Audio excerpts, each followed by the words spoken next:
Hello everyone, my name is Clay and welcome to Terminally Nerdy's First Impact, a show where I take a first impression style look at different games. Today, well, we got something that I can only describe as ambitious but messy. Bloodlust 2 Nemesis, developed by one person who calls themselves WRF Studios, is problematic. Look, I try to never cover a game where I can't find at least one good thing to say about it. Bloodlust 2 is wildly ambitious, with a lot of interesting mechanics that, with more polish and streamlining, could be something special, but it fails to stick the landing pretty much all the time.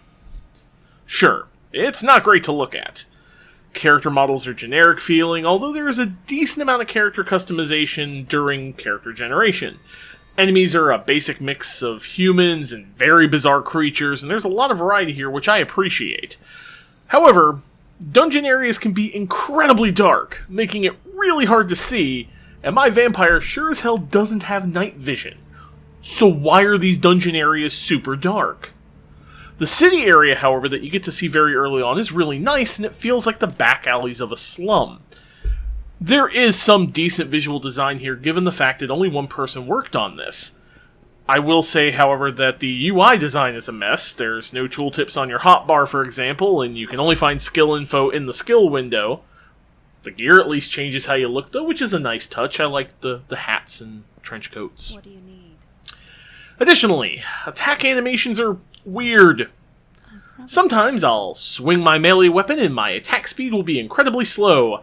Then seconds later I will speed up, and this does have an effect on combat, as being sped up will hit more often and do more damage. Spells and effects are a mixed bag as well, nothing really terrible, just spotty and all over the place. Some of the spells look really nice, others look like I could have gotten them for free off of the Unreal store. I will say that I was surprised that there's full voice acting. Your character has no voice outside of combat yells, but every NPC and boss I ran into was fully voiced. It's clear that the dev either got their friends to do the voices or got free talent, but it's there and it's not the worst voice acting I have ever heard by a long shot.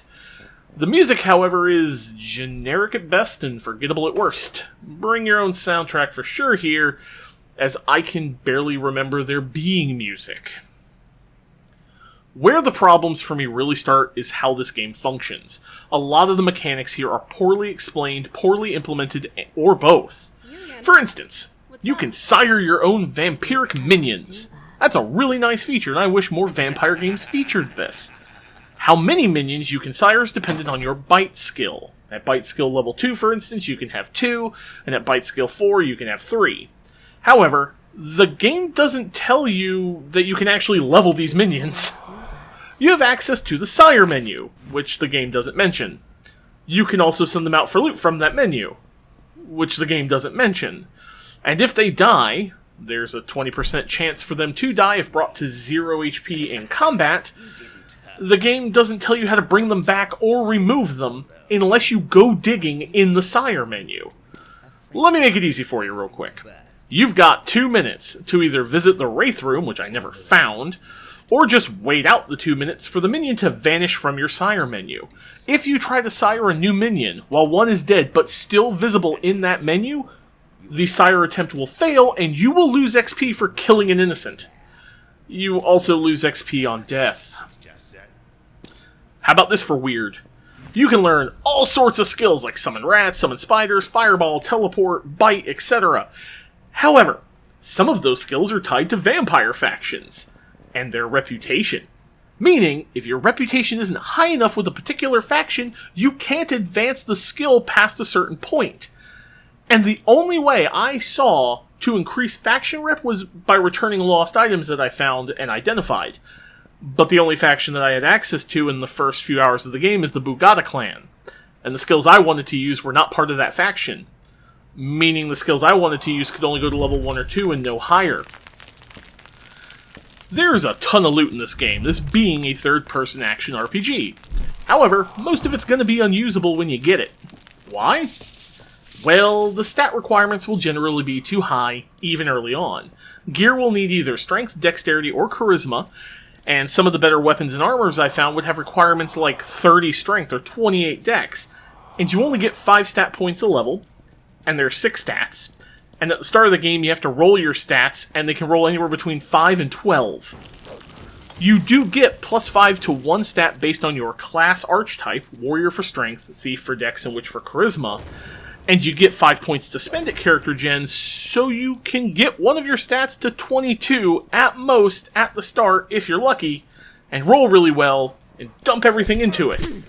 But then your HP is going to be low because that's tied to Vitality. Your Spirit Force, your mana is going to be low because that's tied to Charisma. You see the issues here? Finally, there is a supreme issue of balance. For instance, the game warns you that the deeper you go into a dungeon, the harder the enemies will get. Makes sense, right? However, even floor 5 of the first dungeon, I was facing enemies around levels 5 to 6, and at this point, I'm level 10. Randomly, enemies would spawn that were level 12 to 18, but they were not the norm at all. Imagine my surprise, then, as I found the first boss on floor 5, and after entering, discovered that that dude is level 25, and can kill me in 2 hits, because he takes half my life off with 1 fireball. I was able to finish him off without dying simply by running in circles in the room, summoning my sired minions and my spiders, my rats, and my ravens. It took a while, but I took him down, only to go to the very next mission area, encountering a level 22 super vampire who could rain fire that I was unable to dodge, and it kept killing me. I killed him by using the same method of running in circles and summoning things, but I died about 3-4 times and lost a ton of XP doing it. Why was the game spawning level 22 plus enemies when I'm level 10 and normal enemies were level 5 to 6? I couldn't figure it out. And after about 3 hours of attempting to play this game with all of this going on and trying to understand it, I just gave up. It's not the worst game I've ever played by far. In fact, the worst game I've ever played will never be mentioned because it's that bad.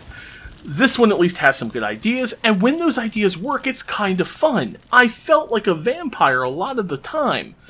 But the overall combination of these issues and poorly explained mechanics just cause it to be a frustrating experience.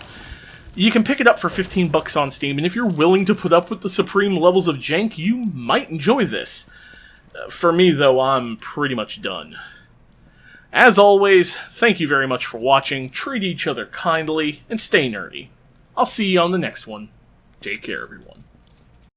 Hey there, I just want to say thank you for watching this video, and a special thank you to all my patrons who are listed over there on the right hand of the screen. If you want to get your name in those credits, feel free to check it out at patreon.com/terminallynerdy. And hey, be kind to each other and stay nerdy. Thanks.